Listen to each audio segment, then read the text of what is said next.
Welcome to The Naked Truth. And now, your host, Bridget Barclay.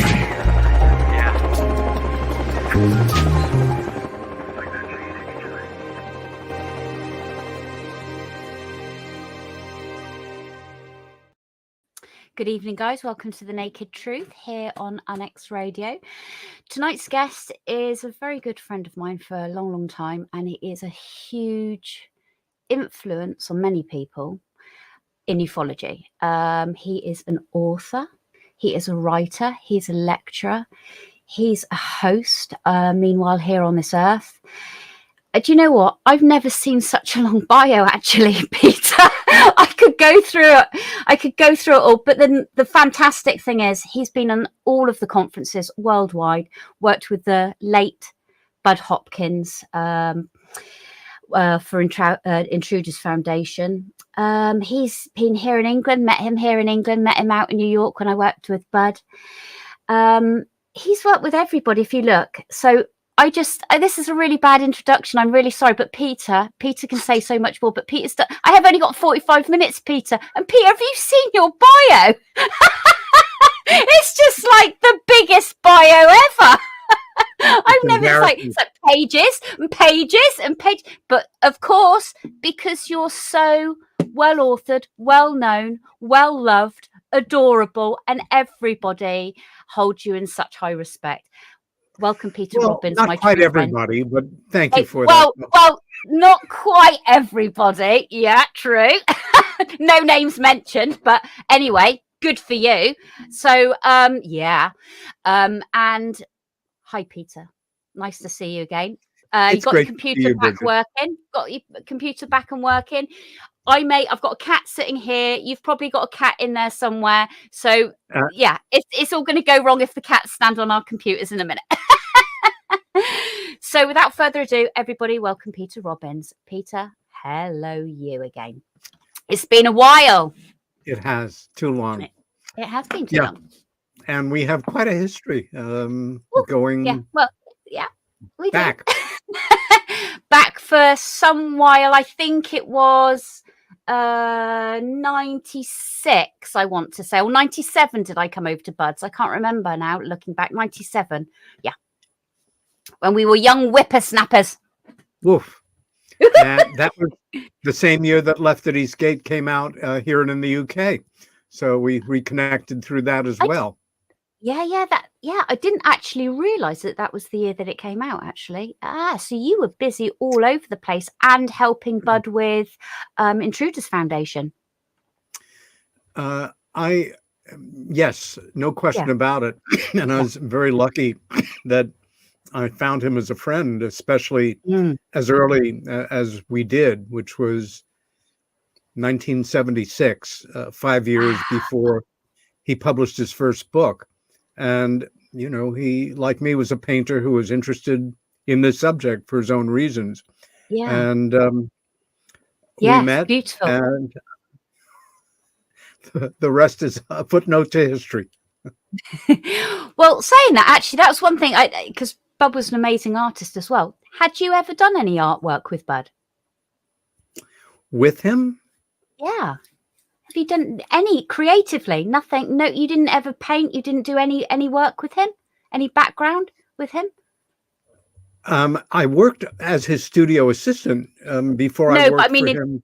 As in painting, because you're such fine arts and everything. I didn't know if you'd done any work with him at all. Just got his easel, his paintbrushes. Not with him, but when we met, I was still very actively involved in the New York art scene and a painter and sculptor myself. I'm just surprised because he had an amazing studio, if I remember right. Oh, yes, a wonderful studio. But artists are funny like that. It doesn't have to do with the amount of space as much as this is your studio. You know, this is your holy place where things get done. We met in. I don't know if I ever told you the story. No. I didn't know it was 76 either. So go on then, please. I was less than a year into my complete obsession with what had happened to my sister.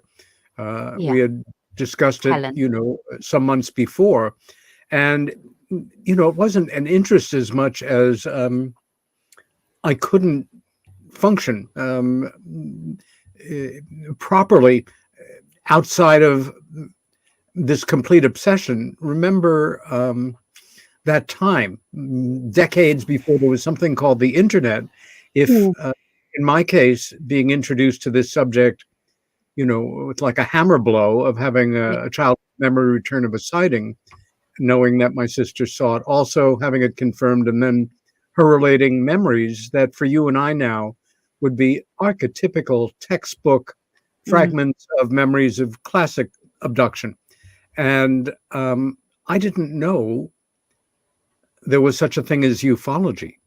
I didn't know there were people that did this work. I thought anybody that took it seriously had to be, mentally unstable, because that was the message that we all grew up with as kids. And I had no reason to question it. I simply assumed that they were real in science fiction movies, and, then there they were. But I actually found a therapist to help me because I was on the edge of walking into traffic occasionally. What had happened to my sister? And I didn't reach out to many people very quickly. I started to buy books in used bookstores and saw there were magazines on the stands, but, they're mostly pulp and obviously quite exaggerated. And I was walking in Midtown one day and past one of the news kiosks, and one of our weekly newspapers, the Village Voice, which was not known as a UFO-related paper in any way, shape, or form. It's kind of a progressive, lefty sort of political publication based in the Village. The headline for an article on the front page was, quote unquote, "Sane man sees UFO." I bought it, went home, and read it in one shot. Honestly, Bridget, it was the best written thing I had written. I had read that point outside of, some of the older, better books like Donald Kehoe's writing and that kind of thing. And it discussed a case that had happened in New Jersey the year before. Little did I know that the author, Bud Hopkins, with 2 Ds, it was his very first case and his very first article on UFO. Right. He had written about art and been published in many art publications for years. But it something that had happened to a merchant on his block, the guy who owned the local liquor store, lovely guy, who had an incident and finally told Bud about it, and that was it. And the New York art world is kind of small and incestuous, and I knew there was a late period abstract expressionist with that name. And I went to the New York City phone book. You remember phone books? Yeah. And it was a heavy big one. Things they were. They were very heavy. Yeah. New York City. You could kill an animal. Right. Yeah. And there he was in the phone book, the only Bud Hopkins, and I cold called him and just introduced myself by saying I was also a painter and I taught at the School of Visual Arts. And the year before, I remembered the sighting that I had had, and my sister seemed to have been taken. And 35-year friendship about to begin. The very first question he asked me is, "Tell me about your art." Oh, there you go. Well, from one artist and illustrator to another. You got to remember, both my brothers are illustrators. My dad was an illustrator and a potter. So it's, it's like you're right when it comes to their studio, actually thinking back. This didn't go well. I was coming out of a very different, tradition, and my art school education centered around more minimal and conceptual work, as well as, conventional painting. And he was not impressed, but he was interested in my sister's story. And he invited me around for coffee. And a few days later, I showed up at that very innocuous gray front door that no longer exists. That building is gone. Building is gone.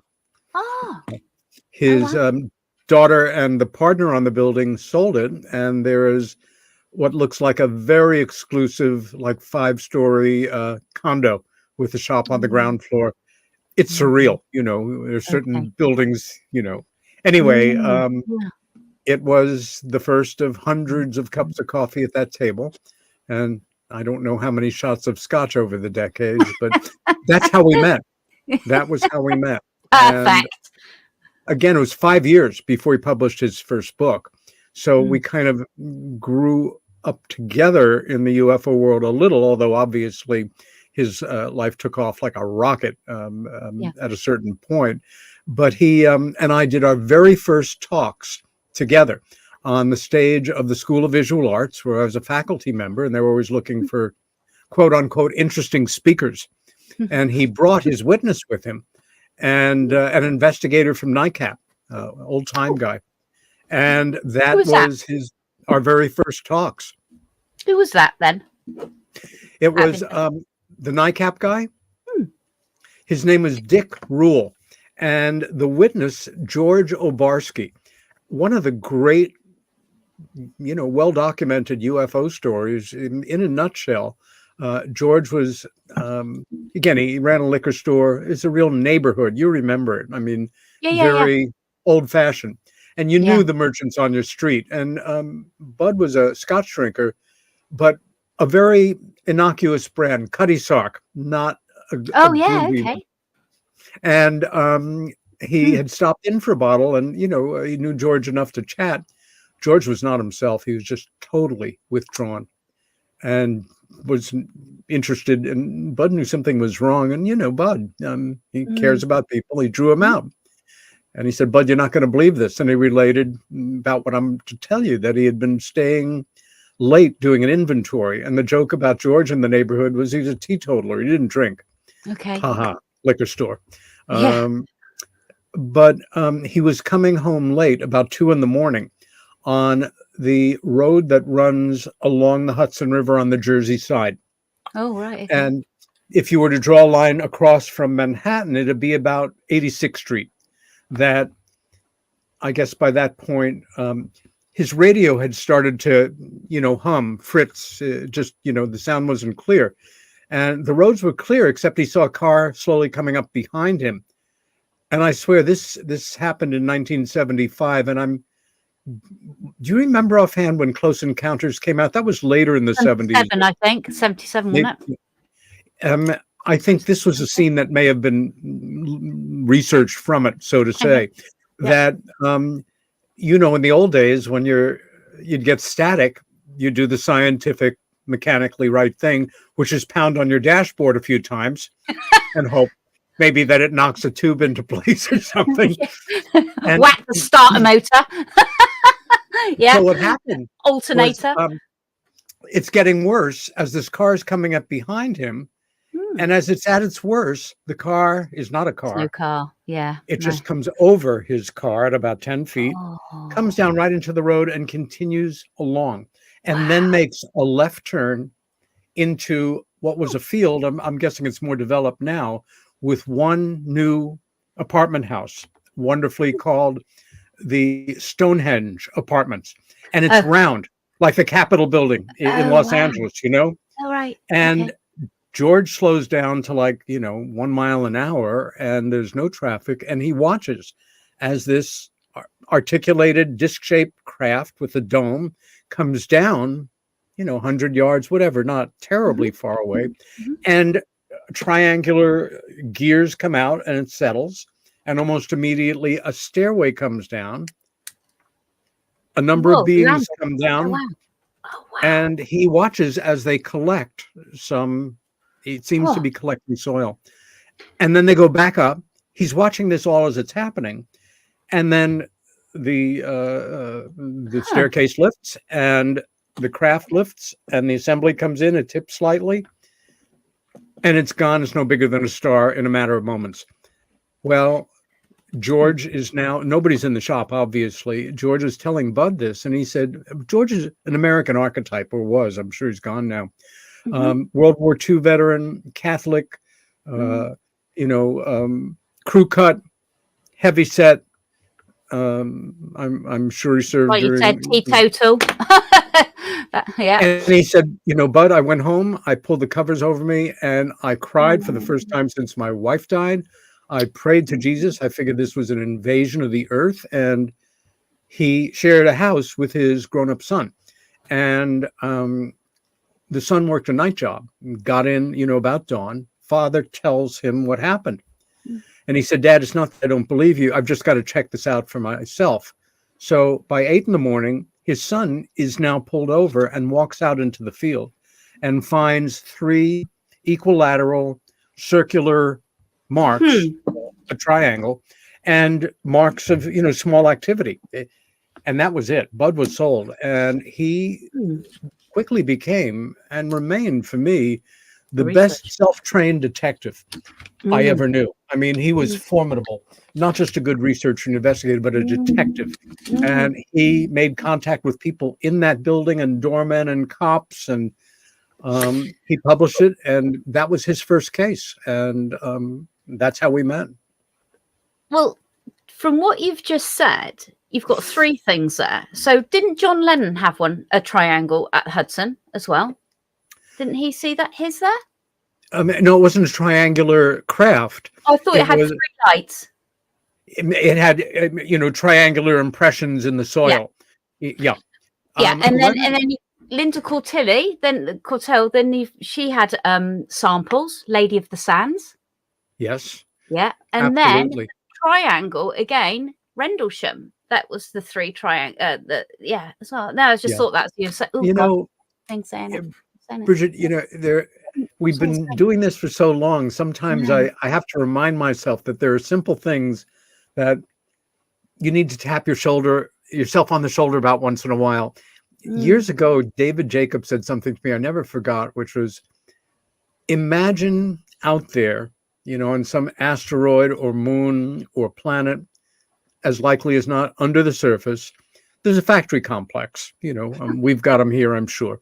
And Area 51. At these factories, they make these craft. And, there's a division within each one. They're probably automated, based on where we are, I would imagine. And there's a division where they just stamp out these steel tables that people report being examined on. And I thought to myself,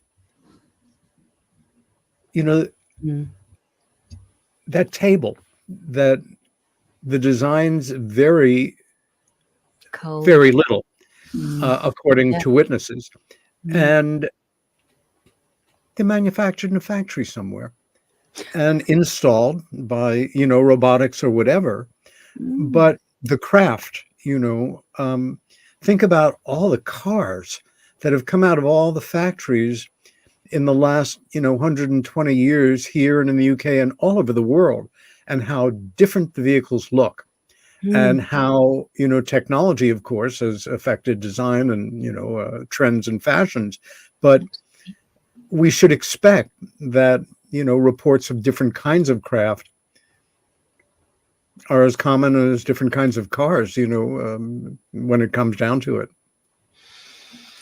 Yeah, I think if we look back, if you read any of the old books, you have the stereotypical type of craft again, but you do have the oddity stories that you do come across.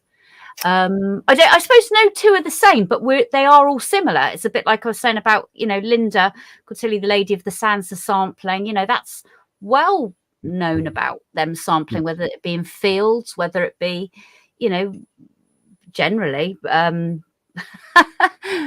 Preston had one in an alpha field that people were witnessing them come down in alfalfa fields. I found that very intriguing. But okay, so that's your story, your history with Bud. So then prior to meeting Bud, talk to me about Helen's encounter, your sister's encounter. We have a lovely picture of Helen. I found a picture of Helen that summed her up, and I know that it would for you. I think you had put it out there anyway. I think it was on your Facebook. And no doubt. Let's see if Race can find it of Helen, if he's there. Race, are you there? Well, he's probably nodded off, but he will find Helen in a minute. Talk to me about Helen's encounter, please. Yeah, it all took place when we were kids growing up in a village. I realize now a very idyllic village on Long Island, about 30 miles east of Manhattan. We were both born in New York City, but our folks moved us out to this semi-almost rural area, but still accessible to the greatest city in the world as far as I'm concerned. Anyway, it was one of those late mornings that you encounter in a small village, a town, in a residential area where nobody's around and nothing's happening. No other kids are out playing. Nobody's on their bicycles. No cars are going by. The ice cream man isn't around. It's just you and the wind and the trees. And we were on the front lawn of the house that we lived in. And Helen was standing about 6 feet to my left. And it was a clear blue sky. And I caught some movement, my right peripheral vision. And I know from the memory returning and being confirmed several times in regressive hypnosis, one with Bud, which Helen also did, and one with another early mentor, Pete Mazzola, a tough, no-nonsense New York City police detective who was a great UFO investigator and who the NYPD had trained in regressive hypnosis for criminal investigation. He's a whole nother story. But I caught something, and I either said, Helen, or look. And there, coming in at a very high rate of speed and just stopping over the neighbor's house across the street, in terms of the way we saw it, were 5 silvery white disc-shaped objects in a V, an inverted V kind of formation. And we just looked. From your own experiences, and from interviewing people who have had life-changing sightings or, contact experiences, that your logical mind often will struggle with what you're encountering as best it can. At 14 years old, I was growing up wonderfully naive of the horrors of the world, in a beautiful community with lots of great things to do in a much more innocent time, a lot of freedom, a lot of independence, a lot of love. And I probably had the sophistication of a 9-year-old, even back then. And I went through what I would now call the checklist reaction that I've encountered, I'm sure, 100+ times in interviewing people, where your mind simply reels off to itself everything this is not. And in this case, it was not a plane, kite, blimp, balloon, helicopter, strange shaped clouds, flotsam and jetsam birds. What am I looking at? And in my 14-year-old reality, which is wonderfully captured on these recordings, I don't know about you under hypnosis. I really thought about it. I waited until I was ready. And when I did it, I fully committed myself to it. I was 14 again. It was amazing. And from that naive point of view of knowing these weren't real, because that's what I always intuited from the adult world, that they were real. And the way I put it together as a last gasp of something, maybe there's some kind of secret government test plane, like some 40s movie serial or something. That was the words that I chose, secret government. And then I realized, no, planes have wings. They have tails. They have propellers. And I will simply say the bottom kind of fell out of my life for a moment. And I experienced not some deep connection with everything in the universe, but the most deep loneliness I had ever felt in my life. Cosmic. And what it said to me was, as of now, everything you thought you knew that was true is not necessarily. Everything that you've intuited from the adult world or that they've told you may not be true. What am I But looking at? your mind thought this. Your subconscious was thinking this. Exactly. Okay. I think even a part of my conscious, you're just a kid, and this is now. Oh yeah. Yeah. And at a certain point, now there they are. They're the most amazing looking things. I'll also say they weren't shiny, like stainless steel. They were subdued, more like, brushed aluminum or something, but they were definitely metallic. I can't tell you how large they were, depending on, how close they were, but they were substantial. And Helen and I could both read clearly around the edge of each one. Oh, way. I didn't know that. Oh, wow. Regular detailing, a little bit Made lighter. in Japan. No, windows, simply windows, as they'd appear on like a commercial aircraft at an appreciable distance. And at a certain point, my anxiety had really amped up to a point where, even though your logical mind is saying, this is the most amazing thing you've ever seen in your life, you may never see it again. Yeah. Nothing bad is happening. Nothing's going to take your eyes off these things until they disappear. No. That's how anxious I was. I decided, without saying a word to Helen, although years later, when we first talked about this, because we didn't talk about the details then, I went to run into the house to tell our mom. Right, we're going to go on a break. We need to go on a break because Race is telling me we need to go on a break. So let's go on a break. Hold that thought for running into the house. I'm holding it. Really... Grab your coffee and hold it. Right, just going to go into a commercial break, and we will be back with Peter Robbins and a very, very close encounter along with his sister of 5 craft. I don't think. Hey, UFO conference enthusiasts! We've got another great event for you in 2024. The Saucers and Aliens Kansas UFO Day in Dimension G is being held in the UFO capital of Kansas, Geneseo, on July 6th. This is a fun festival in the middle of nowhere. There will be a parade, decorated yards, costumes, vendors, speakers, and a showing of the movie The Day the Earth Stood Still. Appropriately, an 8-foot-tall statue of Gort and a statue of Plateau will be dedicated. This will be the only museum in the U.S. with these custom-made statues. If you'd like to donate to the statue project or attend the event, visit GeneseoMuseum.com. That's GENESEO Museum.com. Be sure to bring your camera when you attend the event. That's GeneseoMuseum.com.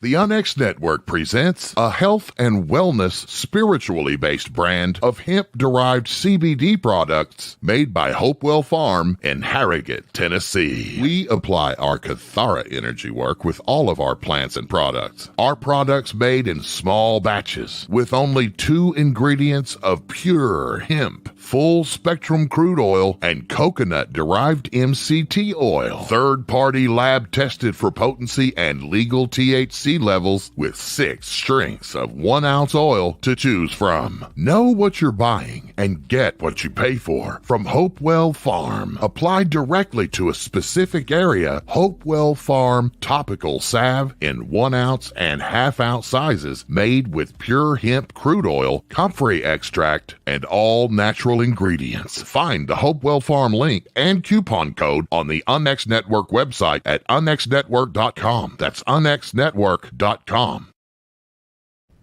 This is Margie Kay, and I'd like to say thank you to all of our KUNX show hosts, staff, listeners, and viewers for making us number 1 on Paranormal Talk Radio.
Welcome back to The Naked Truth. My guest tonight is Peter Robbins. Hello, Peter, and welcome back. I just want to say to the chat, to Maria and to Greg and to a few others, I'm really sorry I'm not able to get onto the comments. But a big hi to everybody and thank you. So, Peter, right, you're just walking into the house. Set the scene again. You've seen 5 craft in a triangle, and you're not sure of the distance and how far away they are, but they are quite close enough for you to see them and to see windows on them. Just windows on all 5 of them? Yes, identical. Ooh. Okay. And wow. Again, this is all prologue. You asked me about Helen's experience, but it was a perfectly clear day. There was nothing ambiguous, and they made no noise. Right. So I basically peel off to the right and diagonally head across the lawn to the walkway that leads to the front door of the house. I assumed our mom would have been in the kitchen at that time. And you've had accounts, I know you're familiar with accounts like this, where you're responding with panic. Did you feel like jelly walking? I know what I felt like when I had the LA one, but did you walk into the house and it's completely feeling?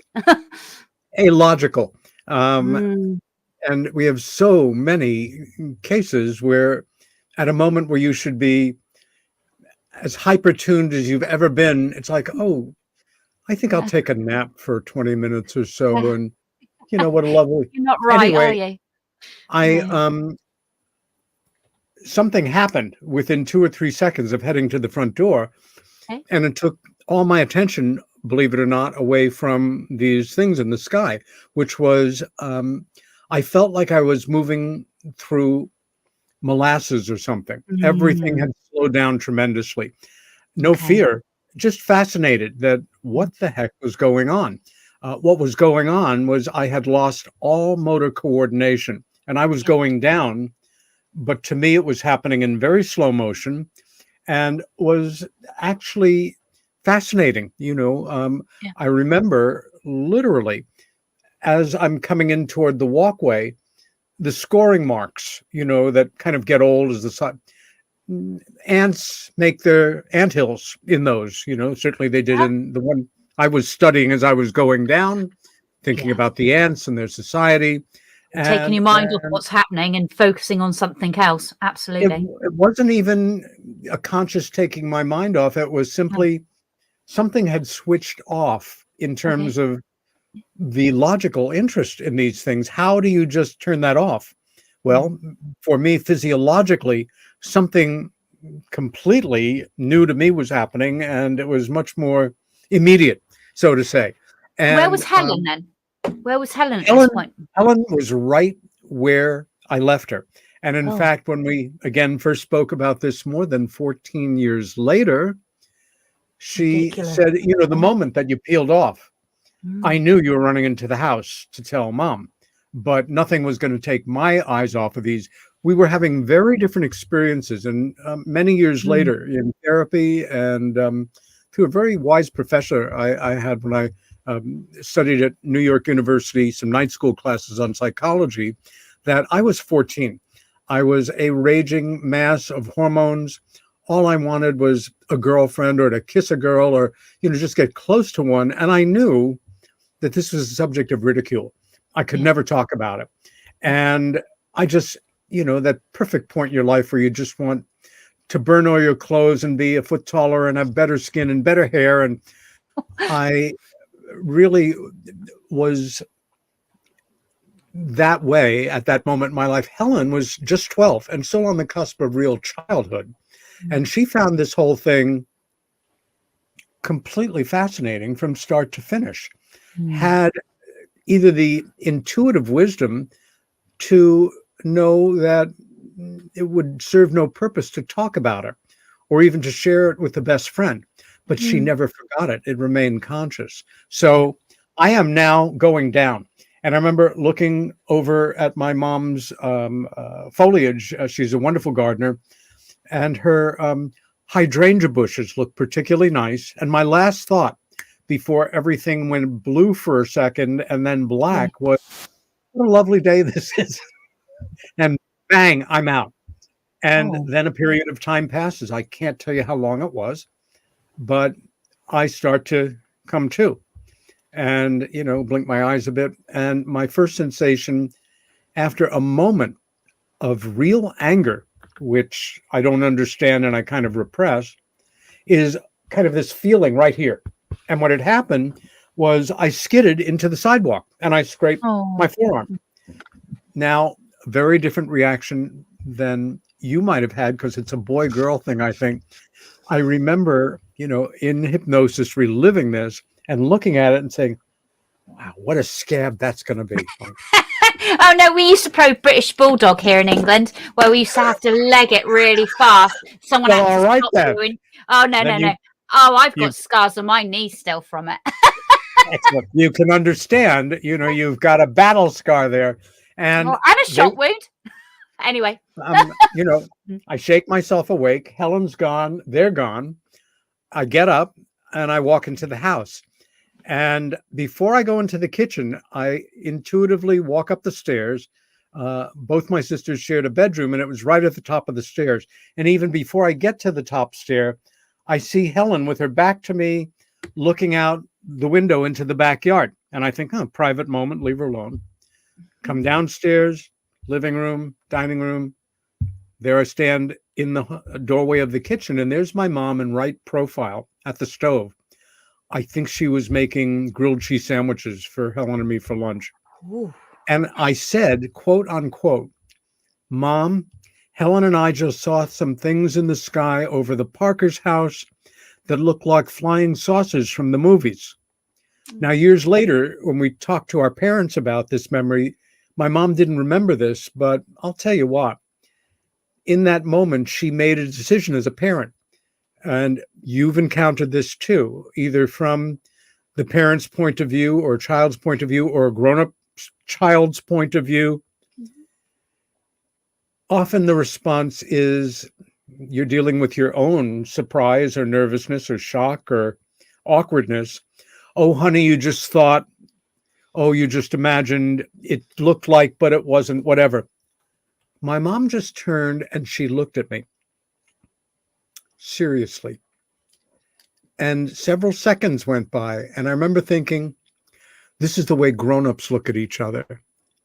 And then without feeling the need to say anything, which I think whether she just didn't know what to say and honored that, as opposed to just filling some space because you're nervous, but she sure made the right decision in that it didn't add any levels of awkwardness to my life. We had lunch. This day is so clear to me now. And I immediately took my bike and went to town to our local library. And for the first and last time in my life, I took several books on UFOs, flying saucers out of a library. I built a library. I used my library for other things, but I just grabbed them off the shelf. I knew what I was looking for, which was something to explain to me in rational, boring grown-up terms that it wasn't something other. And the first one, I got them home, went up to my bedroom, closed the door. And the first one was, my trip to Mars. And I thought, oh no. The second one, I actually recovered the full book memory in hypnosis because the cover is so iconic. It was which one? Desmond Leslie and Adamski's Flying Saucers Have Landed. Oh, yeah. And that one was even less used to me. And if I had had a little more time, I would have just taken him right back to the library. I didn't want him in the house. As it turned out, it was another interesting piece of personal evidence for me that Helen had indeed remembered the things that she remembered, because I took them back to the library the next day. Anyway, Helen came up to me that afternoon and said, do you want to talk about this? I might be off by a word, but that's what she said. And I said, no, I didn't. And how do we do these things? Well, if there's enough shock or enough reason, or enough denial, we human beings are remarkable. It's often the case way with more. words you have. Yeah. This is hardly, sexual abuse or anything, but for me, it was a trauma that I could not resolve, and that I had to get rid of somehow. And I don't remember how I did it, but I am sure that within a month, maybe 3 weeks, I had simply stopped thinking about it. And other things were now filling my time and my mind. Things that I maybe, again, at that moment in adolescence had been toying with. I started to join singing groups. I made friends more readily. I, grew out of my adolescent anxiety to a greater degree. I was in school plays. I developed as a visual artist. I had a life. And only one time in those 14 years did that memory break through in a very distorted way, but it broke through, which was in autumn of 1966. At that very beginning of that now almost mystified age we call the 60s, in my apartment off campus from the University of Bridgeport, myself and several friends took LSD, manufactured by Sandoz Pharmaceutical in Switzerland. And it was still legal in the United States. So changed my fucking life. Whoops, sorry about that, Race. No. I'm the biggest swearer around, so don't worry about that. And actually, I have something to say. I did DMT. I did a medicine journey 2 weeks ago. I did it twice. That was an eye-opener. Well, again, given the nature of the moment in time, as a young artist, I had all my art supplies out. It was quite an ideal way to start. My friends had helped me clean my apartment the day before, stock it with nice food, and it was a ripper. I mean, 24 hours or so. It was the real deal. And during that time, I don't remember exactly how I steered to it, but I started to do these little watercolors, kind of child's watercolors of a UFO and a being coming out, and very loosely having to do with the subject, but enough that I was doing something UFO-ish. I threw them in a portfolio and forgot about them. Years later, 3-4 years later, I came upon them. And I'll tell you, as an artist with portfolios, with hundreds of paintings and little drawings and notes you've made, I did something I don't remember doing before, which was I took them out and I tore them up and I threw them away. I didn't even tell myself anything except maybe, oh, this is not good art. If I get hit by a bus tomorrow, I don't want people finding these in my portfolio. I literally told myself that and then forgot about it again. And it wasn't until I was in my late 20s and really starting to live the dream of being a New York City artist. I had a great loft in Chinatown. I was selling a couple of pieces of work a year. I was working at galleries and meeting other artists and, doing construction work and the buildings that became, Soho as such. And this memory returned. I can tell you, if you want, why I think it returned when it did, other than the fact that I think I was ready to finally deal with it. But it came roaring back into my mind in a minute or two, like a tape loop of a movie that I just couldn't stop. And I was so shocked because my immediate feelings were, how could I have ever forgotten the most amazing thing I ever saw? There must be something wrong with me. I'm mental. And I broke down. I'm sitting on the floor of my loft, looking at some old drawings, and I'm crying because this happened. And how could I have forgotten it happened? What's wrong with me? Finally calmed down, thought the thing through, and realized I have a witness and somebody who can confirm this for me or not. And if not, then I'm really crazy because I remember this. And thankfully, I really spent time thinking it out before making that call. I realized what I didn't want to do was get my sister on the phone and just blurt out this story to her and say, do you remember this too? And she'd say yes or no. But I'd never know for sure or with any nuance. So I just made sure it was a good time to talk. And at the time, she lived a mile or so north of me in the East Village, an aspiring poet, soon to be a lyric writer for the Blue Oyster Cult. Yep. And rock on. Oh, God. Making taking the stereo out. living. Yeah. She was, among other things, a graduate of the French Fashion Institute in New York and really knew her way around an industrial sewing machine. And one of the things that she was doing at that point to make a living was making one-of-a-kind leathers for rockers. And I asked her to tell me what she remembered. And she remembered everything I remembered, but wasn't sure whether it was 5 or 6, which I set about to resolve in a way once we got off the phone. And of course, my first thought was, oh my God, it really happened, but kind of a split. Oh my God, they're real. Oh my God, they're real. And then asked her a series of questions like, did you remember this? What have you been thinking all these years? And she said, I never forgot it. I just never talked to anybody about it. And I, 1 or 2 questions later, said, if you remembered this, why didn't you ever mention it to me? And she said, do you remember that afternoon when I came up to you? And I said, do you want to talk about this? And you said, no. And she said, you're my brother. I love you. I respect you. One day led to the next month, led to the next year. And here we are. But there's more. It wasn't everything that just happened that changed my life. And I think even if I had had that experience with Helen to that point, it would have been something that interested me probably for the rest of my life. But without what I'm about to tell you, I certainly wouldn't be here talking to you now with my history, which was Helen saying, but there's more. And either I don't know how you're going to feel about it, or I don't know if you're going to like it. And then just started to talk to me about these memories of being on board one of these things and how she got there in detail, very calmly and articulately. And I'm thinking to myself for a matter of seconds, oh my God, my sister's gone crazy.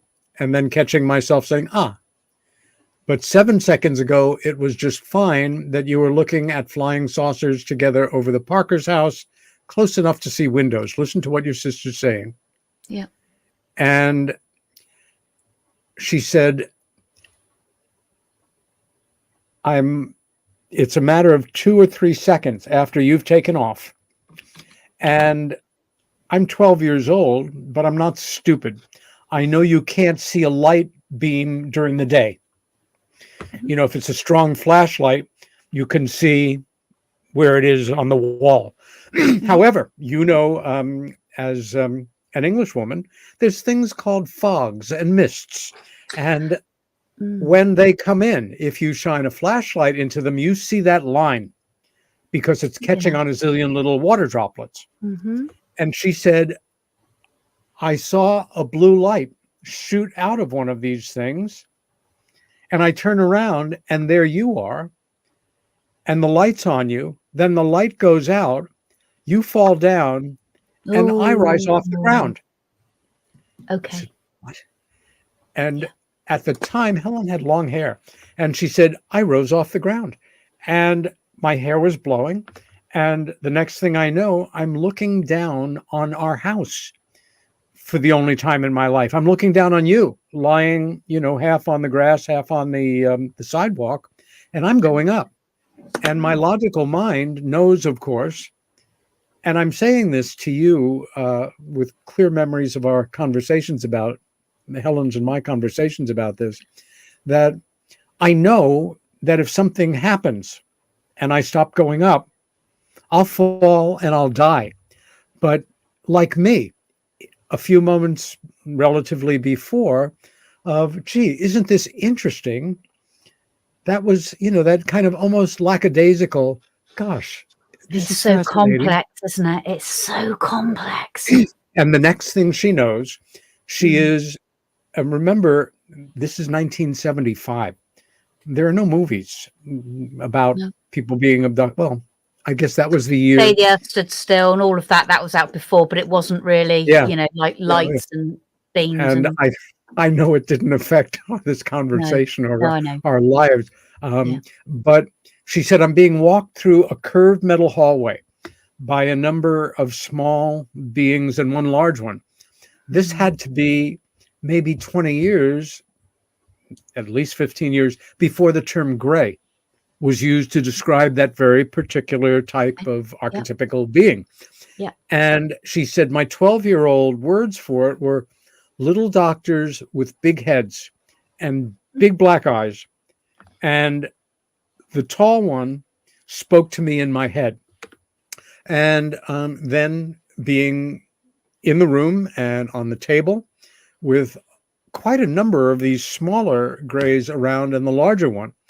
And, no clothes, being probed and just kind of taking it all in, where things changed for her. And again, I had never heard not this before, but anything like this. She kept all of that to herself then without telling you for years. Well, again, it took that incident. It was not unhealthy in her case. She got that. Well, I'll get to it in a moment, but she's hearing in her head things that are so archetypical. You're special. You've seen us before. You'll see us again. We've seen you before. We'll see you again. We will not harm you. We love you. Except that when she was hearing in her head, we will not harm you, she was experiencing pain for what they were doing. She was not a fan, to put it mildly. And the next thing she knows, she's simply back on the lawn and they're gone. And she comes over to me and leans down and she said, I saw your eyelids just starting to flicker and I knew you were okay. And I just needed to think. And I went up to my room. And I remember saying at a certain point, is there anything else you remember that makes this more real? Just another piece of information. She thought about it for a moment. She said, yes. I went into your room that night to speak with you, but you must have been downstairs. But I saw 2 books on UFOs on your desk.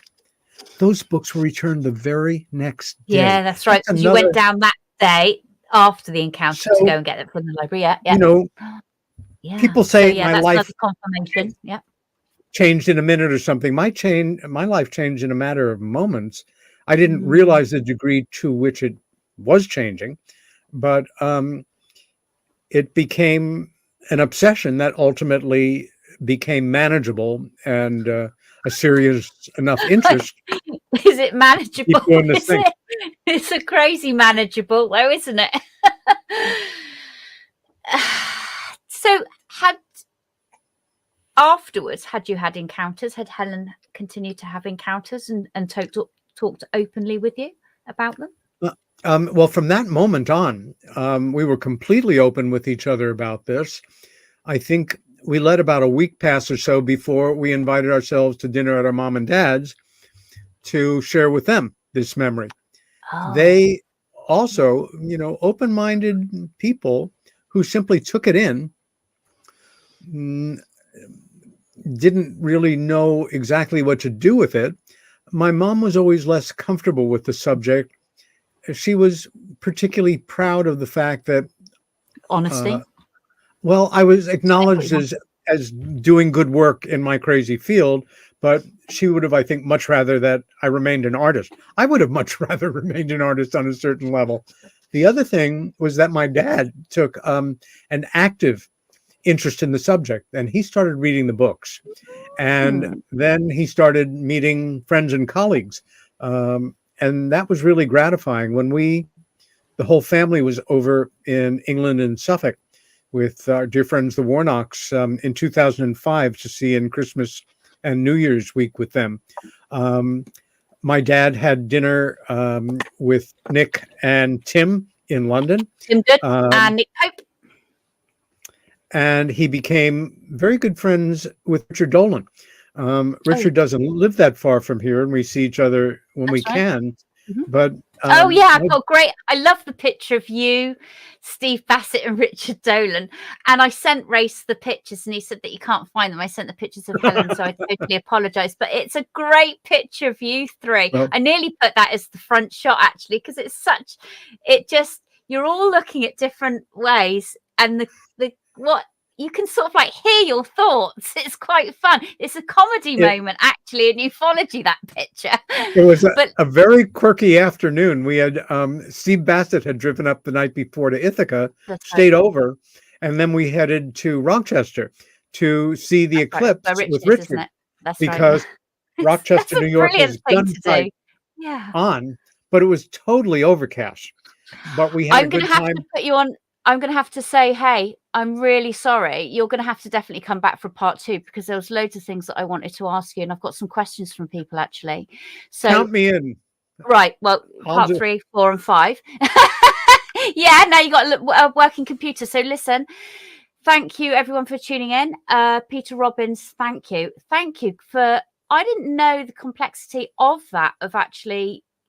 Of how you recalled it, how Helen recalled it, and the fact that you wanted to, which we do hear quite often, of people just not the denial, it's just want to switch off from it. I never did switch off from it, unfortunately, but I know people that just did. But also I did forget some UFO encounters, and then afterwards I was like, how on earth did I forget that? So the complexity of having experiences is massive and still is, because I wanted to talk to you about some things as well. So listen, you're gonna have to come back to part 2.